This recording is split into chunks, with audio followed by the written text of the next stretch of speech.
Allahu Akbar, Allahu Akbar, Allahu Akbar, Allahu Akbar, Allahu Akbar, Allahu Akbar.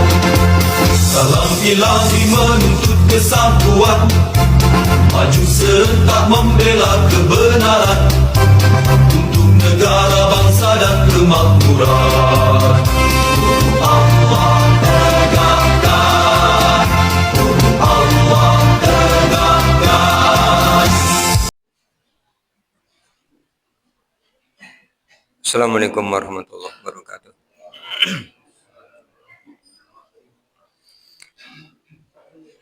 Innal hamdalillah nahmaduhu wa nasta'inuhu wa nastaghfiruh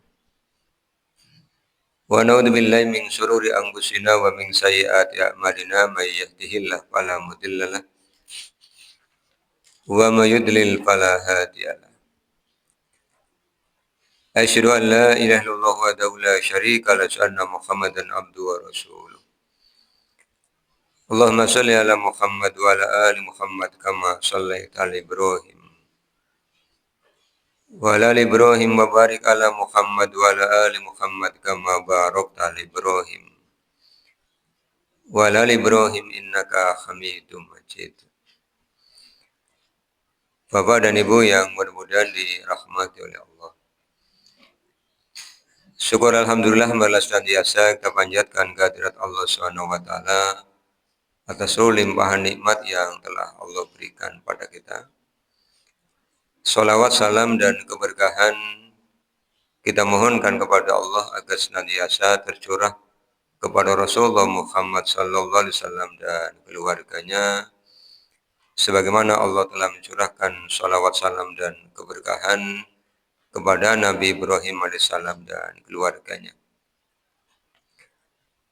Masih di Al-Quran Surah Ali Imran.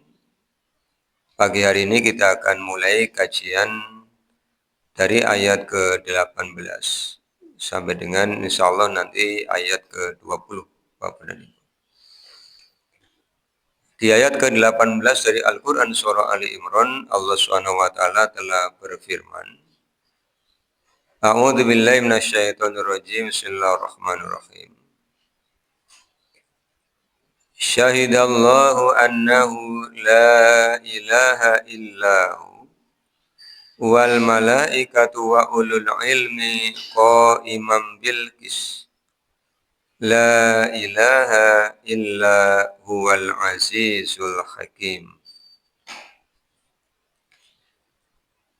Syahidallahu, Allah telah bersaksi, annahu, bahwasanya Allah, la ilaha, tidak ada Tuhan, illa, kecuali huwa, Allah, wal malaikatu, dan malaikat pun bersaksi, wa ulul ilmi, dan orang-orang yang diberikan ilmu juga bersaksi, qaimam bil qisti, tegak dengan keadilan.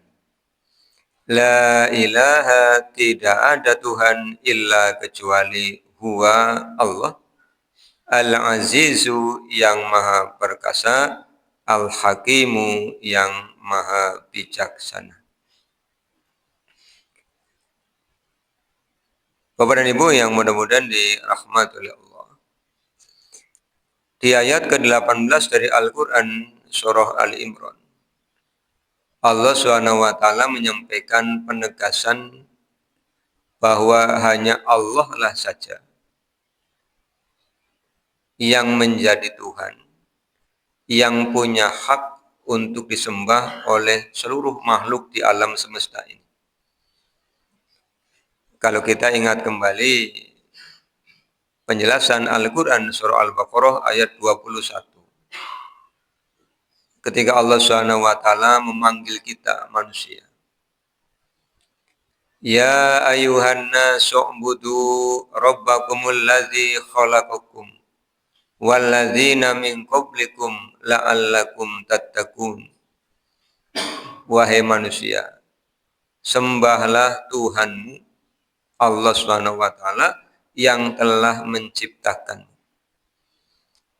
Jadi yang pantas untuk disembah sebagai Tuhan adalah yang menciptakan, bukan sama-sama ciptaan. Di alam semesta ini hakikatnya hanya ada dua, Bapak dan Ibu. Satu pencipta, Allah Subhanahu wa taala, atau Al-Khaliq. Yang kedua adalah makhluk yang diciptakan. Sehingga Tuhan itu hanya satu. Tuhan itu esa. Nanti dibaca di rumah tafsir Al-Quran surah Al-Ikhlas. Allah Subhanahu wa taala menjelaskan siapa dirinya. Surah ini kan diturunkan untuk menjawab pertanyaan orang-orang jahiliyah yang bertanya kepada Rasulullah tentang nasabnya Allah. Kemudian Allah memberikan jawaban yang sangat detail siapa Allah itu. Allah menyebut dirinya yang pertama Ahad, Esa, Tunggal, tidak tersusun dari apapun. Kemudian yang kedua, Allah Subhanahu wa taala menyebut dirinya As-Somadu. Segala sesuatu membutuhkan Allah, sementara Allah tidak membutuhkan. Kita semua membutuhkan Allah. Bahkan antar manusia itu saling membutuhkan, Bapak Ibu. Sehingga ketika kita sekolah, kita diajari tentang konsep manusia adalah makhluk sosial. Makhluk yang tidak mungkin bisa memenuhi kebutuhannya sendiri. Artinya kita masih butuh sesama makhluk. Tetapi Allah tidak. Maka Allah menyebut dirinya As-Samad. Kemudian yang ketiga Allah menyebut dirinya lam yalid wa lam yulad. Tidak beranak dan tidak diperanakkan. Kemudian yang terakhir Allah menyebut dirinya wa lam yakul lahu kufuwan ahad. Tidak ada satupun makhluk yang menyerupai Allah Subhanahu wa taala. Yang namanya makhluk tidak mungkin serupa dengan Khaliqnya. Allah memberikan kesaksian bahwa hanya Allah sajalah yang berhak untuk dijadikan sebagai Tuhan. Kemudian, Bapak dan Ibu, pengakuan yang disampaikan oleh Allah Subhanahu wa taala terhadap dirinya juga diikuti oleh para malaikat. Wal malaikatu, dan para malaikat juga menyampaikan pengakuan bahwa Allah adalah satu-satunya Tuhan. Apalagi malaikat ini makhluk yang oleh Allah diciptakan dengan keimanan yang flat. Keimanan yang tidak akan pernah bertambah dan berkurang. Tidak seperti kita. Kalau kita manusia itu keimanannya yazidu wa yanqusu. Bisa bertambah juga bisa berkurang. Kira-kira Bapak dan Ibu sepanjang awal bulan sampai dengan ini atau sepanjang bulan kemarin sampai sekarang lebih merasa bertambah apa lebih merasa berkurang? Kalau lebih merasa berkurang harus segera diwaspadai. Sebab garis finishnya sudah semakin dekat. Jangan sampai menyentuh garis finish dalam keadaan iman yang berkurang. Nanti bahaya. Bisa su'ul khotimah. Apakah ketika iman itu berkurang bisa dirasakan? Bisa. Tanda iman berkurang itu apa? Biasanya untuk melaksanakan ketaatan Allah ada perasaan malas. Untuk melaksanakan ketaatan kepada Allah ada perasaan berat. Berarti itu tanda-tanda iman yang sedang mengalami penurunan. Tapi kalau iman sedang naik, melaksanakan ketaatan kepada Allah itu terasa ringan. Semangatnya berlipat. Tunggu. Jadi seperti orang berbuka puasa itu kan ditunggu-tunggu. Waktu adzan itu ditunggu-tunggu. Berarti iman lagi naik. Hari Jumat itu ditunggu-tunggu. Iman lagi naik. Pengen baca Quran itu menggebu-gebu. Iman itu lagi naik. Tangannya gatel, pengen infak terus, itu namanya iman lagi naik. Bukan gatal karena sakit, tapi karena pengen berderma di jalan Allah Subhanahu wa taala. Kemudian hati itu merasa ringan. Meskipun langkahnya berat, tapi ada perasaan ringan, perasaan senang. Itulah tanda keimanan itu sedang naik. Kemudian apa yang menyebabkan iman itu turun? Kemaksiatan. Kemaksiatan itu menyebabkan iman itu turun. Kalau kemaksiatan menyebabkan iman itu turun, berarti ketaatan menyebabkan iman itu akan naik. Makanya yang kita ucapkan ketika tahiyat kan meminta kepada Allah, ya muqallibal qulub, sabbit qalbi ala dinik. Ya Allah, Engkau yang menguasai hati yang bolak-balik ini. Sabbit qalbi ala dinik, tetapkan hatiku atas agamamu. Itu supaya keimanan kita kalau tidak naik ya minimal stabil. Syukur-syukur ya tiap hari naik teruskan seperti itu. Ketika naik ingatnya rebut terus pengen ngaji nggak lesukan. Itu kan lagi naik, padahal harinya kan tidak hanya rebut ya Pak, ganti-ganti. Kemudian yang ketiga Allah menyebutkan, tadi yang pertama Allah memberikan kesaksian tentang dirinya. Yang kedua malaikat memberikan kesaksian bahwa Allah lah satu-satunya Tuhan. Yang ketiga wa ulul ilmi, orang yang diberi ilmu, orang yang diberi pengetahuan. Maka Bapak Ibu mungkin pernah membaca, pernah mendengar, pernah melihat di tayangan-tayangan media sosial sekarang ini, banyak orang-orang yang setelah berpikir, kemudian mereka memutuskan masuk al-Islam. Setelah sebelumnya mereka berada di luar al-Islam, kemudian mereka masuk al-Islam. Ada yang belajar dulu, ada yang berpikir dulu, seperti Nabi Ibrahim alaihissalam, ada yang mengikuti jejaknya. Berpikir, Allah berikan ilmu, kemudian mengakui Allah satu-satunya Tuhan. Dengan mengucapkan kalimat, asyhadu an la ilaha illallah. Ini wa ulul ilmi. Ulul ilmi yang bagaimana? Qaimam bil qisti. Orang-orang yang berilmu, yang dengan ilmunya dia mampu berperilaku adil. Karena ilmu itu yang memberi adalah Allah. Sehingga ketika ilmu sampai kepada seseorang, maka ilmu itu akan selaras dengan yang Allah kehendaki. Bahkan banyak orang-orang yang awalnya belum berislam membaca Al-Quran. Al-Quran menyampaikan informasi tentang sains, tentang pengetahuan.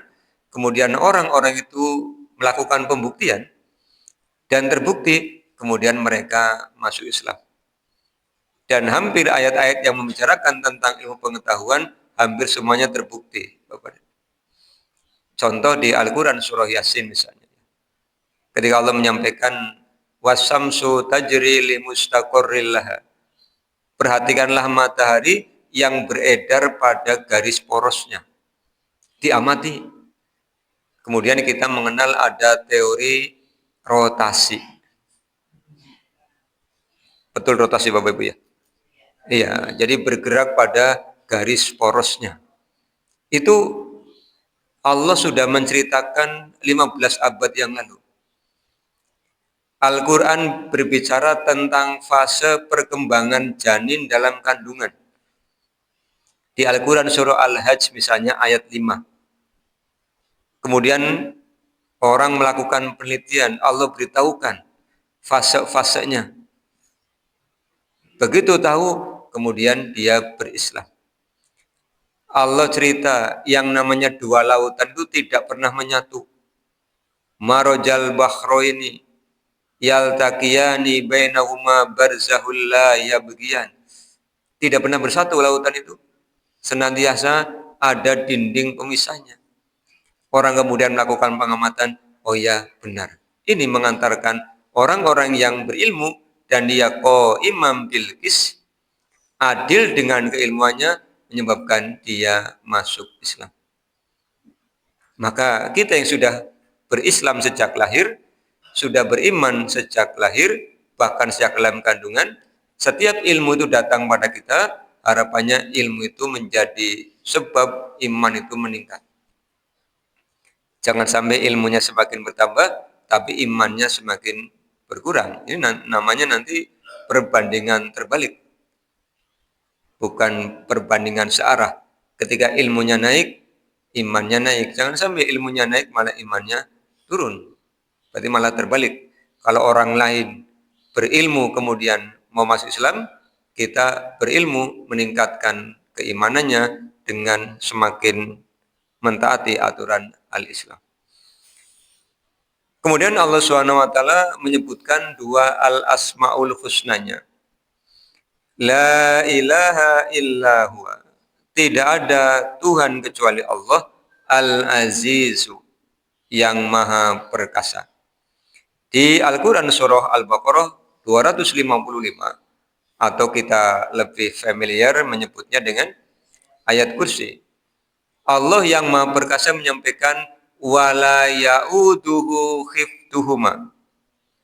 Allah tidak merasa lelah menjaga langit dan bumi. Allah setiap hari, setiap malam, setiap waktu sibuk. Kulla yaumin huwa fi sa'an. Allah setiap saat sibuk. Apa yang menyebabkan Allah saat sibuk? Yang di langit dan yang di bumi semuanya meminta kepada Allah.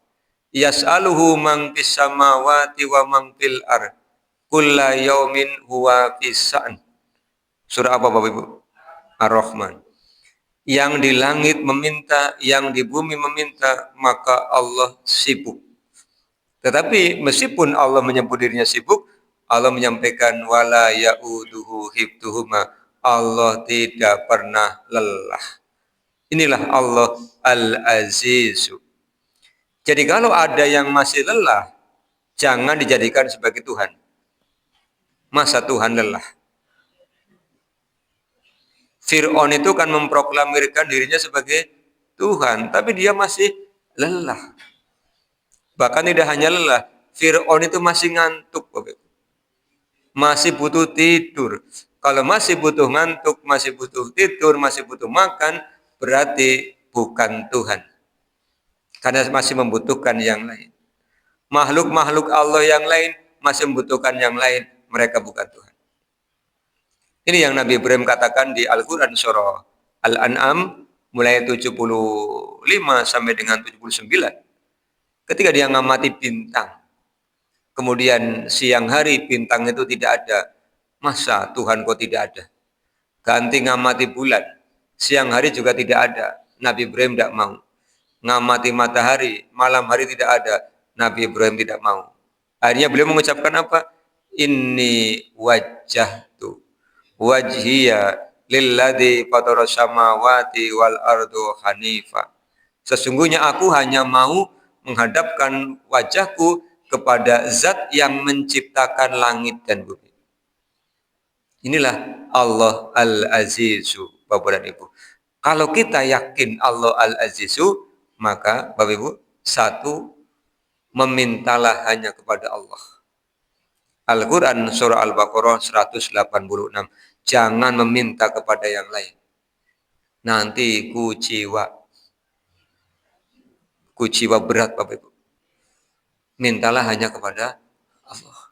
Allah janji, wa idza salaka ibadi anni fa inni qarib ujibu da'watad da'i idza da'ani falyastajibu li wal yu'minu bi la'allahum yarsudun. Al-Baqarah 186.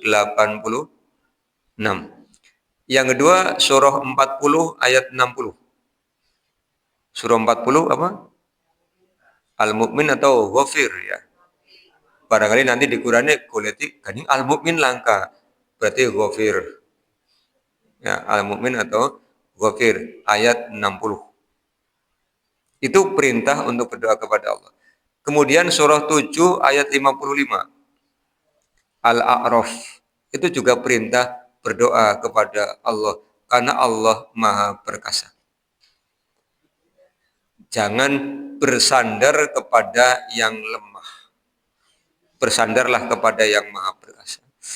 Jadi kalau ada orang tanya Bapak Ibu, Pak jenengan kayong uripe penuh kepercayaan diri. Jenengan dongene backingnya siapa Pak? Backingnya sang penguasa alam semesta. Rajanya para raja. Yang maha hidup. Yang memberi kehidupan. Yang maha mematikan. Yang maha agung. Siapa kue? Allah Subhanahu wa taala. Wong kadang-kadang backingnya ketua RWB PD, masa backingnya Allah Subhanahu wa taala ora PD. Bapak Ibu harus PD karena backingnya adalah Allah Subhanahu wa taala Al-Azizu. Bagaimana membuktikan Allah itu Al-Azizu? Gampang. Di Al-Qur'an surah Tabarok Allah Subhanahu wa taala menantang kita untuk memperhatikan langit. Coba perhatikan langit. Silahkan lihat lagi langit itu. Adakah kekurangannya? Tidak ada. Padahal kalau ini Mas Arafah ini, kalau Mas Arafah mempersiapkan layos, kemudian mau masang layos satu aja butuh tiang berapa Mas? Ya, butuh tiang-tiang penyangga. Langit yang begitu luas tidak ada tiang-tiang penyangganya. Bighairi amadin. Inilah bukti Allah itu maha perkasa. Maka Allah sampai mengingatkan yang menjadikan selain Allah sebagai Tuhan seperti orang yang bergelantungan pada rumah laba-laba. Selemah-lemah rumah adalah rumah laba-laba. Coba aja rumah laba-laba dikebyok ya rontok. Jangan bersandar kepada makhluk. Kemudian yang kedua Allah menyebut dirinya Al-Hakimu, Maha Bijaksana. Allah tahu apa yang kita butuhkan, Bapak dan Ibu, karena Allah yang menciptakan kita. Maka tidak semua yang kita minta kepada Allah, Allah beri. Karena Allah tahu. Boleh jadi yang kita minta kemudian diberikan, malah akan mencelakai kita. Maka Bapak Ibu sudah merasakan sampai dengan hari ini. Yang jenengan inginkan, yang jenengan cita-citakan, belum semuanya sesuai dengan yang jenengan inginkan. Tapi pertanyaannya, kenapa harus berdoa? Kalau tidak semuanya kemudian diberikan. Karena berdoa itu setidaknya 3 hal akan kita dapatkan, Bapak Ibu. Ketika kita berdoa. Yang pertama, ketika berdoa, kita sedang beribadah. Ad-du'a'u ruhul ibadah. Begitu kita berdoa, kita dipahalai. Maka jangan bosan untuk berdoa. Yang penting berisi kebaikan. Baik untuk diri sendiri, keluarga, maupun orang lain. Bahkan Rasulullah menyampaikan, orang yang mendoakan saudaranya tanpa diketahui oleh orang yang didoakan, malaikat akan mendoakan hal yang sama. Jadi kalau habis tahajud, habis witir, menjelang subuh, perbanyaklah berdoa untuk diri sendiri, juga untuk orang lain. Tapi kalau ketemu orangnya, jangan cerita. Jangan dibilangi, jenengan tak tunggak kena, jenengan tunggak kena nyonga pora, kan gitu. Nah, sudah, berdoa, tidak diketahui malah cerita. Ini ketika kita berdoa, kita sedang beribadah kepada Allah Subhanahu wa taala. Kemudian yang kedua, kebaikan yang kita dapatkan, Bapak dan Ibu, di luar pengambulan ya. Ketika kita berdoa, kita sedang ingat kepada Allah. Orang yang mencintai pasti akan senantiasa mengingat yang dicintainya. Itu kalau zaman dulu mendengarkan syair-syair lakukan begitu. Mau makan ingat kamu, mau minum ingat kamu, mau tidur ingat kamu. Bagaimana kalau kita ganti? Mau makan ingat Allah. Bismillah. Yang kita makan tentu halal. Masa ingat Allah makan yang haram kan tidak mungkin. Mau minum ingat Allah. Bismillah. Mau tidur ingat Allah. Apa bacanya? Bismika Allahumma ahya wa bismika amut. Mau masuk masjid ingat Allah. Ada tulisannya di luar itu. Allahumma ftahli abwaba rahmatik. Awas jangan salah baca. Nanti kalau bacanya doa tidur bahaya nanti. Iya. Lagi jengkel ingat Allah. Apa bacanya? A'udzu billahi minasyaitonir rajim. Karena marah itu dari setan, maka padamkan dengan ta'awud. Baru astagfirullah. Ya Allah, hampir saja aku tidak mampu mengendalikan diri. A'udzu billahi minasyaitonir rajim. Ketika semua orang berdoa, ada perasaan ingat kepada Allah menjadi penyemangat ketika sedang malas, menjadi rem yang paling efektif ketika akan melakukan pelanggaran. Itu kebaikannya.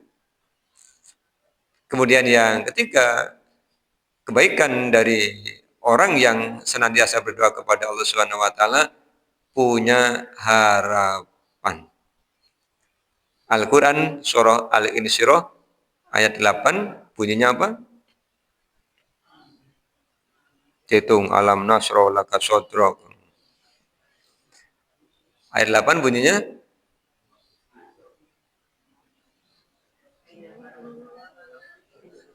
waktunya habis.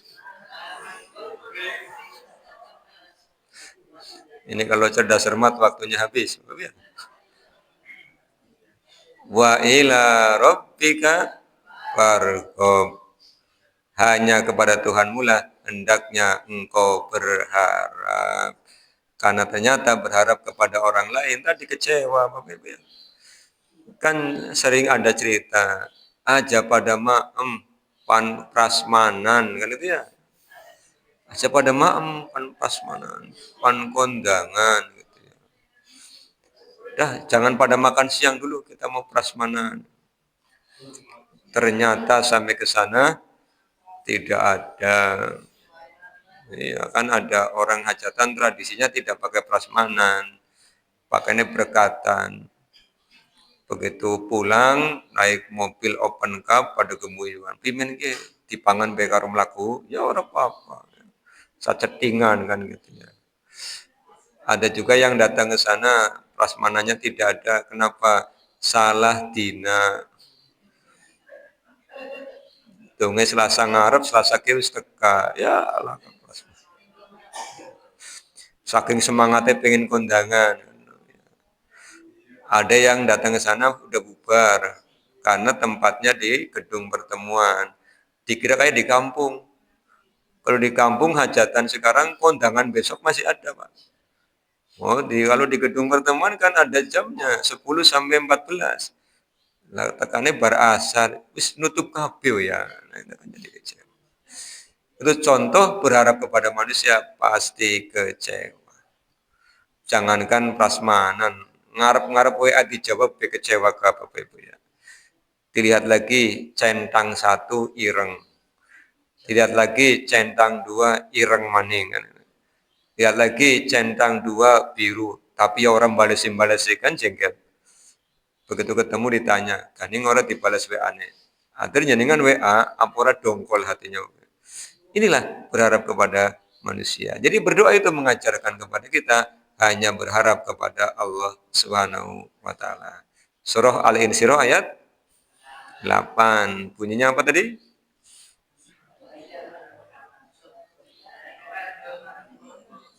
Kaning rong ayat. Wa ila rabbika farghab.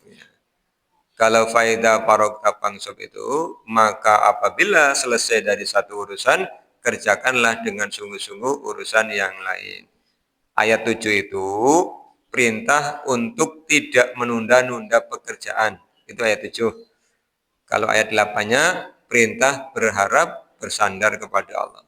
Kita hafal ayat ini, tapi kadang-kadang ya orang dilakoni. Ya, pekerjaan ditunda-tunda akhirnya kan berat. Engkau disit, tambah akeh, akhirnya sungkan. Itu padahal diingatkan di ayat 7. Sekarang ayat 19. Inna dina, sesungguhnya ad-din. Ad-din itu punya banyak makna. Kalau di dalam kamus Al-Munawwir, Bapak Ibu. Di antara makna ad-din, yang pertama yang populer ya agama. Sehingga diartikan inna dina, sesungguhnya agama. Yang kedua, ad-din maknanya adalah as-syariah, aturan-aturan. Maka al-Islam itu di dalamnya isinya aturan-aturan. Aturan kita diatur oleh Allah Subhanahu wa taala di dalam hubungan kita dengan Allah. Maka ada yang disebut dengan ibadah. Itu aturan kita terhadap Allah Subhanahu wa taala. Ada aturan kita diatur oleh Allah Subhanahu wa taala hubungan dengan sesama manusia. Maka disebut dengan muamalah. Aturan tentang ibadah dan aturan tentang muamalah itu lebih banyak aturan tentang muamalah. Bahkan Islam ini sampai perkara di dalam kamar saja ada aturannya. Di kajian Sahih Al-Bukhari sudah kita kaji pada kitab wudu. Rasulullah SAW menyampaikan, ketika mau tidur, kita disunahkan untuk berwudu. Kemudian berbaring ke arah sebelah kanan, kemudian berdoa.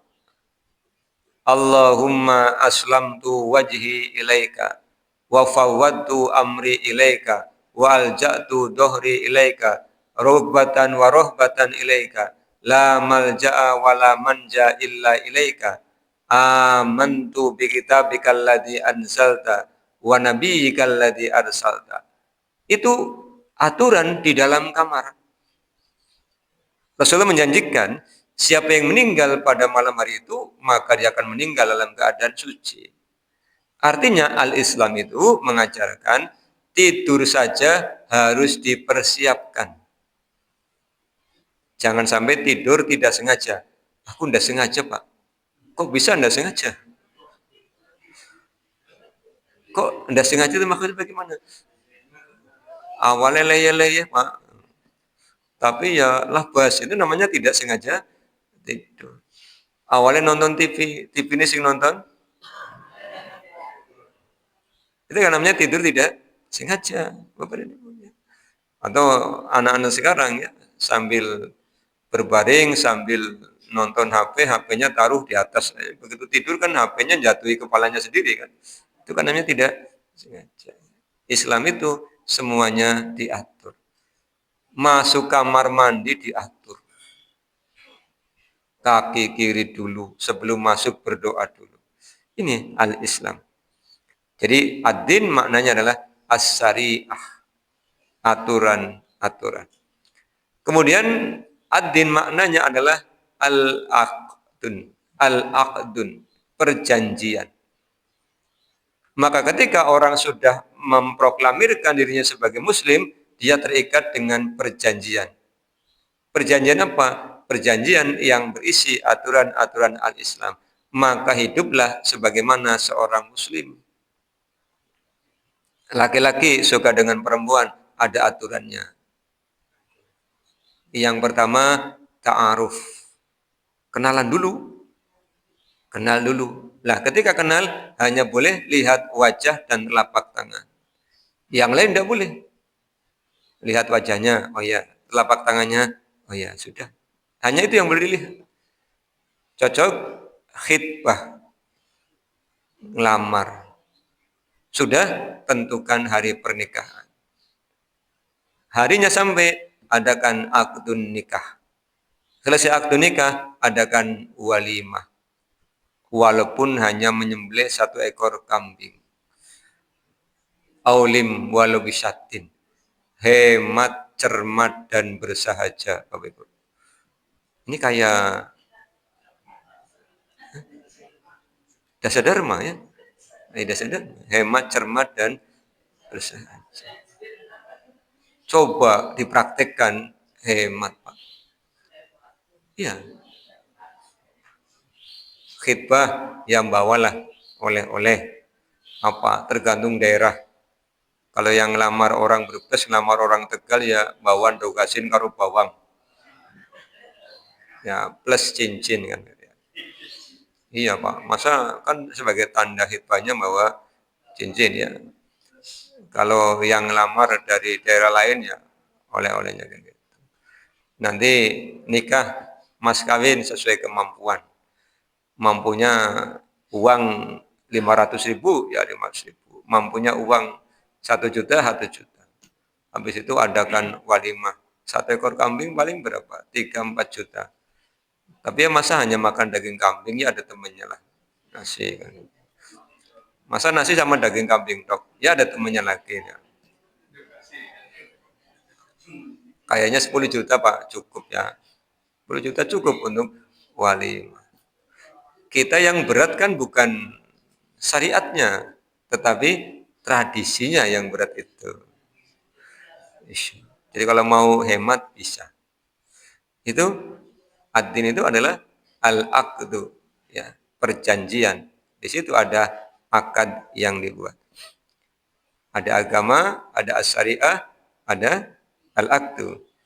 Yang keempat, ad-din itu maknanya adalah al-karoha, paksaan. Pak, katanya tidak ada paksaan dalam masuk Islam. Iya. Sebelum masuk Islam, orang nggak boleh dipaksa. Tapi setelah jadi orang Muslim, dia dipaksa dengan aturan. Contohnya begini, Bapak Ibu. Ini kan tanggal-tanggal ini lagi musim SPMB. Dulu namanya PPDB ya. Sekarang SPMB. Tidak ada yang maksa putra-putri anak cucu Bapak Ibu untuk daftar di sekolah tertentu. Itu tidak ada. Silakan. Boleh memilih. Mau yang negeri boleh, mau yang swasta boleh, mau yang luar negeri juga boleh. Begitu sudah daftar, diterima, disodori kertas. Pernyataan siap mentaati tata tertib. Maka begitu sudah tanda tangan si calon siswa, diketahui oleh orang tua atau wali, dia terikat dengan aturan. Jadi tidak bisa sudah diterima, kemudian berangkat sekolah, sakrentek-rentek. Jambolu nembe enggong. Takoni uting kesiswaan, bisa nembe mangkat. Bebas apa jare nyong? Keprimen bocah. Sudah tanda tangan, mentaati tata tertib, berarti kamu harus mau diatur dengan aturan sekolah ini.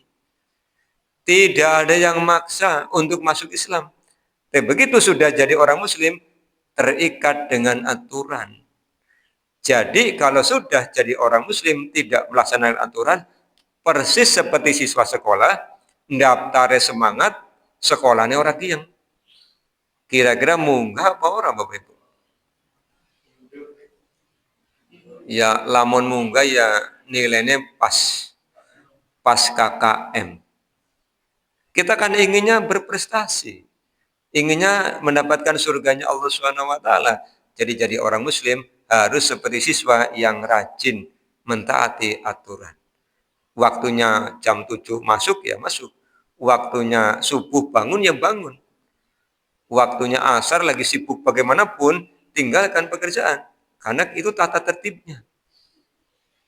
Jadi ad-din maknanya adalah al-karoha. Kemudian satu lagi, ad-din maknanya adalah as-sultan, kekuasaan. Maka ketika al-Islam ini di Madinah, Rasulullah SAW diangkat menjadi pemimpin Madinah, maka al-Islam itu menjadi aturan kehidupan di Madinah dan wilayah-wilayah yang tunduk kepada kekuasaan Madinah saat itu. Ini makna ad-din. Kemudian Allah SWT menyebutkan Bapak dan Ibu, inna dina sesungguhnya agama indallahi milik Allah. Yang namanya indah tidak harus dimaknai di sisi. Indah itu kalau kita belajar bahasa Arab untuk menunjukkan kepemilikan yang bukan manusia. Saya mau bertanya pada Pak Is misalnya. Apakah Pak Is punya buku? Pertanyaan adalah, hal indaka kitabun. Apakah Pak Is punya buku? Tapi kalau saya mau tanya kepada Pak Is, apakah punya saudara? Laki-laki, saya bertanya, hal laka akhun.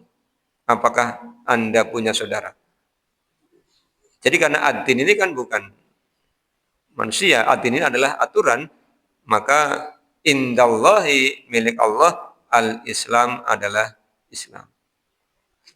Dan ini Bapak dan Ibu, ad-din al-Islam ini adalah syariat yang Allah berikan tidak hanya kepada Rasulullah, tetapi kepada Rasul-Rasul sebelum Rasulullah. Sejak Nabi Adam sampai dengan Nabi Isa alaihissalam membawa syariat yang sama.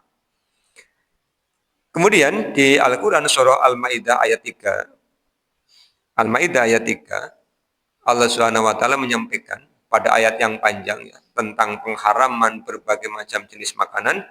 Kemudian Allah menyampaikan al-yauma akmaltu lakum dinakum wa atmamtu alaikum nikmati wa raditu lakumul islama dina. Jadi Islam adalah agama yang Allah ridhoi. Setelah diutusnya Rasulullah, maka seluruh syariat yang pernah Allah sampaikan sebelum Rasulullah ada yang masih dipakai. Ketika turun ayat untuk melanjutkan, ada yang sudah dihapuskan. Maka Allah Subhanahu wa taala di Ali Imran 85, Allah menyampaikan, wa may yabtaghi ghairal islami dinan fala yuqbala minhu wa huwa fil akhirati minal khasirin. Siapa yang mengambil agama selain Islam, kata Allah, maka tidak akan diterima, dan pada hari akhir dia akan jadi orang yang rugi. Bahkan kalau kita lihat Al-Quran surah As-Saff, Bapak Ibu ya, surah As-Saff nomor berapa Bu? 60? As-Saff, bukan As-Saffat ya. Surah As-Saff ayat 6. Wa idh qala Isa ibn Maryam ya bani Israila inni rasulullah ilaikum musaddiqan lima baina yadayya minat taurati wa mubasysyiran bi rasuli ya'ti min ba'di ismuhu Ahmad. Falamma ja'ahum bil bayyinati qalu hadza sihrun mubin.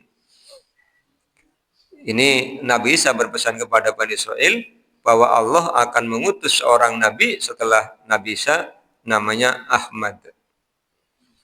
Dalam kitabnya Ibnu Hajar Al-Asqalani, ketika menerangkan tentang kitab tayamum, Rasulullah kan menjelaskan ada 5 hal yang Allah berikan kepada beliau yang tidak Allah berikan kepada Rasul-Rasul sebelum beliau. Dalam Syarah Fathul Bari dikutip beberapa hadis yang lain.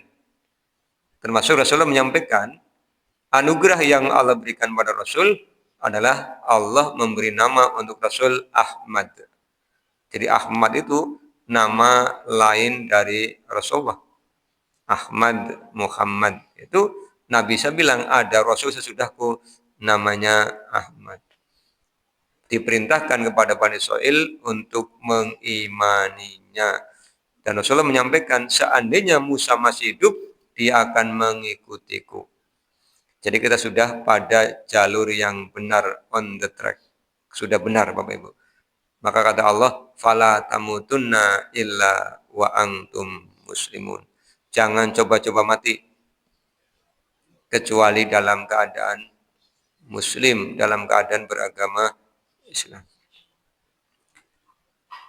Jadi yang mendukung ya dari ayat ini adalah Al-Maidah ayat 3, kemudian Ali Imran 85, As-Saff ayat 6 ya. Wa mahtalafal ladzina utul kitaba, dan tidaklah orang-orang yang telah Allah berikan Alkitab berselisih. Kalau kita bicara utul kitab di Al-Quran, berarti ini maksud adalah Yahudi dan Nasoro. Illa kecuali mimba dima ja'ahumul ilmu, setelah Allah berikan kepada mereka pengetahuan bagian kedengkian bainahum di antara mereka. Jadi kenapa orang-orang Yahudi, orang-orang Nasoro ketika Rasulullah datang ke Madinah awalnya bergembira, tapi ketika kemudian mulai didakwai banyak yang tidak mau masuk, penyebabnya adalah bagian kedengkian. Jadi sudah umum, iblis tidak mau sujud pada Nabi Adam karena sombong dan dengki. Sombong merasa hebat, dengki lebih dulu ada, tapi yang dipilih bahasanya anak baru. Anak baru kemarin malah jadikan khalifah, yang sudah lama malah tidak, maka muncul kedengkian. Qabil membunuh Habil juga karena kedengkian. Maka dua hal ini menyebabkan hidayah tidak bisa masuk. Dengki dan sombong. Bapak Ibu. Betul ya? Orang sudah dengki kan apa bisa salah gitu ya. Kalau lagi dengki dengan seseorang itu, sininya lagi emosi, orang yang didengki pasti dianggap salah. Ngomong salah, meneng bae salah. Kewong kemeneng bae orang ngomong-ngomong ya. Bahkan mungkin karo ninggal be sih disalahna. Nah, itu orang yang dengki. Wa may yakfur bi ayatillahi, dan barang siapa yang kafir terhadap ayat-ayat Allah, fa innallaha, maka sesungguhnya Allah sari'ul hisab, sangat cepat hisabnya. Padahal jumlahnya miliaran, Bapak Ibu. Jumlah manusia itu miliaran, tapi hisabnya sangat cepat.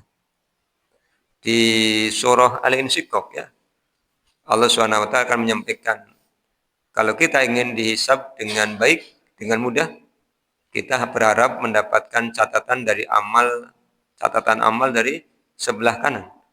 Fa'amma man utiya kitabahu biyamini fasawfa yuhasabu hisaban yasira. Dan di antara cara mendapatkan catatan amal dari sebelah kanan adalah berdoa ketika tahiyat. Apa doanya? Allahumma hasibni hisaban yasira. Itu dibaca ketika tahiyat. Setelah innaka hamidum majid, silakan pilih, ada banyak doa yang diajarkan oleh Rasulullah SAW. Di samping Allahumma inni a'udzubika min adabi jahannam ya. Berdoa tadi, Allahumma hasibni hisaban yasira. Silakan dipraktikkan. Supaya ketika nanti di mahsyar hisabnya mudah. Hisabnya mudah itu bagaimana? Kata Rasulullah, hanya ditampakkan kepada Allah amalnya, tapi tidak dinilai dengan detail. Karena kata Rasulullah, kalau amal dinilai dengan detail, tidak ada yang selamat, Bapak Ibu. Sama dengan orang ulangan, dikoreksi titik komanya. Kalau nulis, dikoreksi hotnya. Kalau sin, dikoreksi renggetnya, langkah sing bener. Maka hisab yasiro ditampakkan oleh kita, catatan amalnya oleh Allah dilihat, selamat. Maka berdoalah kepada Allah. Dan doanya dititipkan di tahiyat. Artinya apa? Artinya apa, Bapak? Harus sholat. Kan tidak mungkin ujuk-ujuk langsung tahiyat kan ya, tidak mungkin. Dari awal kan ada takbiratul ihram sampai ini dicontoh oleh Rasulullah, dibaca di tahiyat. Berarti kalau ingin hisabnya mudah, ya harus sholat. Kalau tidak sholat ya nanti hisabnya jadi susah. Makanya ada iklan itu, saya pernah baca di depan masjid, tulisannya, Anda mau datang ke masjid sendiri atau kami antar? Gambarnya wong ngotong jenazah. Ya kan, berarti kan diantar ya Pak. Nah, kita datang sendiri aja. Nanti gampang kalau kita meninggal, insya Allah akan ada yang ngantar. Bapak dan Ibu yang mudah-mudahan dirahmati Allah, mohon maaf tidak sampai ayat 20 ya Pak. Ini hampir pukul 6, jadi tadi janjinya 18 sampai 20, ternyata baru 2 ayat, sudah hampir 1 jam. Jadi mohon maaf sekali untuk ayat 20, insya Allah kita kaji pada pekan yang akan datang ya. Selamat beridul adha. Yang tensinya tinggi, kalau nanti dapat daging kambing ya kendalikan diri ya. Jangan bat-bat engkau malah umat Yang kolesterolnya tinggi ya nanti dikelola dengan sebaik-baiknya. Tahan diri agar makanan itu menjadi sebab kesehatan, bukan malah menjadi sebab sakit. Terima kasih. Kita tutup dengan baca doa kafaratul majlis. Subhanakallahumma bihamdika asyhadu an la ilaha illa anta astaghfiruka wa atubu ilaika. Wassalamualaikum warahmatullahi wabarakatuh.